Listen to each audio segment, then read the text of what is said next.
Okay, so Pearl and Sandman got together a while ago to have a talk about the history of the Manosphere, apparently.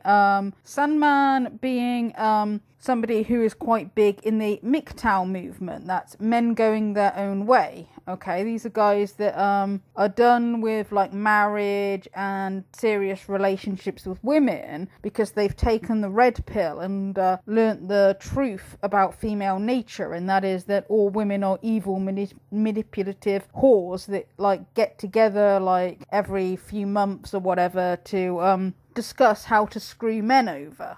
Okay. So this is like two like really big heads of like the Manosphere that have got together to talk about the history of the Manosphere. So I imagine they're meeting to go something like this. I am the Keymaster. I am the Gatekeeper.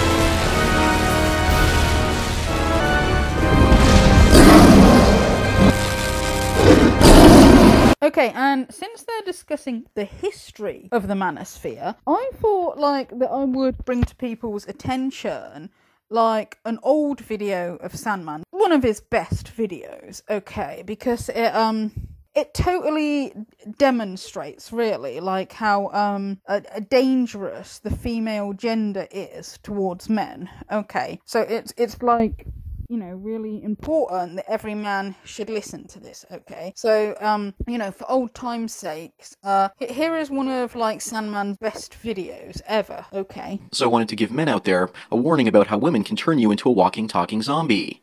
Inside every single woman out there are hormones called copulins that are used to drug a man and control his mind. This isn't some sort of conspiracy theory, and when I first heard about this, it reminded me of the original film, Invasion of the Body Snatchers, where aliens come down from another planet and take humans and turn us into pod people. When I first heard about copulin hormones, I felt the same fear. And according to the article that I'm putting in the description called, the vagina produces a thick fluid known as copulin that has actual mind control effects on the male's brain. If a man is exposed to a woman's copulins over time, she will be able to, number 1, change, remove, or insert memories into the man's mind. Number 2, tell the male what he sees, hears, feels, smells, and tastes. Number 3, insert subconscious thoughts that will surface as his own ideas or behaviors later. And finally, number 4, plant trigger words or actions that can cause thoughts, actions, or sensations in the male at later dates, i.e. weeks, days, or even months. That's what the article has to say, and it's kind of scary. So at this point you're asking yourself, how do I protect myself from a woman that's trying to do this to me? And the easiest way to do this is to wear a condom. If you wear a condom, then the copulin hormone won't enter your penis and start to influence you fully. And I say fully because simply being around women, they're releasing these hormones into the air all the time. Apparently they smell like butter, which is the smell I've noticed whenever I'm in a place where I notice girls walking around in their mid to late teenage years. And I'm guessing that those are the years when they release the most of these hormones when they're approaching their peak fertility. And I believe that it's quite likely that most white knights and manginas have sniffed and been exposed to a little bit too many of these copulin hormones, and thus they can't control themselves and can't behave. They could be under a form of feminine mind control and completely unaware of it. This is something that I've been increasingly aware of over the last few years. That simply being in the physical presence of an attractive woman starts me to alter my behavior, and it goes beyond social and mental conditioning. Almost as if I've started to go into autopilot, and I'm looking after their needs. But besides just sniffing copulins in tiny amounts that are in the air all around us, there's a more powerful delivery system for them that you probably aren't aware of. Apparently the female genitals squirt fluid into the male member, and that's how you get STDs. But that's also how the copulins get inside you as a man, and how the female version of the Jedi mind trick works. On the other side of the coin, if a woman swallows sperm, it actually cures morning sickness. So more pregnant women might actually think about spending more quality time with their men. And semen entering a woman's body in any way supposedly boosts serotonin levels and acts as an antidepressant. Even sperm act like a utility for women. Women get the Jedi mind control vagina, and men get simp sperm. How's that for ironic? Now I'm going to read to you how exactly the vagina monster is unleashed to control your mind through something called coupling. So here goes. Through the process of coupling, a female and male will lay relatively still without having sex with the penis inside the vagina. The process may take up to 15 minutes and work faster and more efficiently when the female is on top of the male. And during this period, the vagina injects up to half a cup, or 100 milliliters of the copulent fluid, into the urethral opening of the tip of the penis, which is chemically attracted to semen, and will follow the semen down the shaft directly into the testicles. After 15 minutes of coupling, the copulins will have entered the bloodstream and traveled through his testicles up into his hypothalamus, a section of the brain that controls hormones, causing the male to be completely influenced by the needs and suggestions of the female. So let me warn all of you guys listening out there. Don't enter a woman's vagina and overstay your welcome, because if you do, then you might actually have to deal with your own version of the invasion of the penis snatchers. And the article goes on to say this: some women report having conflicting issues of morality concerning coupling, as well as the effects of copulence producing a false sense of happiness in the male. And others more boldly state that they see no problem with coupling and have coupled with their husbands while they were asleep.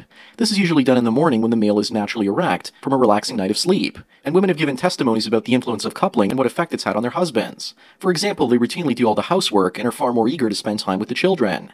So besides the possibility of turning men into zombies, it also turns them into beta males. But I want to warn you guys out there not to talk to women about coupling. In fact, I'm even scared to bring this topic up because there are women listening to this right now, and some of them are probably thinking to themselves, "Thank you, Sandman, for teaching us how to control our men." The more time a man spends with a woman and has sex with her, the more his brain will be turned into putty in her hands. And I'm not just talking about when a woman supposedly couples with a man by sitting on his penis. According to the article, over time, the presence of a woman's distinctive copulence and hormonal sense becomes addictive to the male, which is why a young emperor or prince is often given a large number of females that he could rotate between, never allowing himself to become addicted or under the spell of any one woman's copulence. So there you have it, folks. People have known about these types of hormones for many centuries. Obviously, they didn't know about the science behind them and how it works, but they knew something was going on. In my own life, I've rarely had sex without condoms, even in long-term relationships. And I'm sure that to some extent it protected me from the copulence, but most of my partners basically wanted me not to use condoms. And I've also fallen asleep during sex many times, and I'm glad that I was wearing a condom, because if I hadn't, who knows if I had actually coupled with her and woken up with the urge to become a permanent mangina.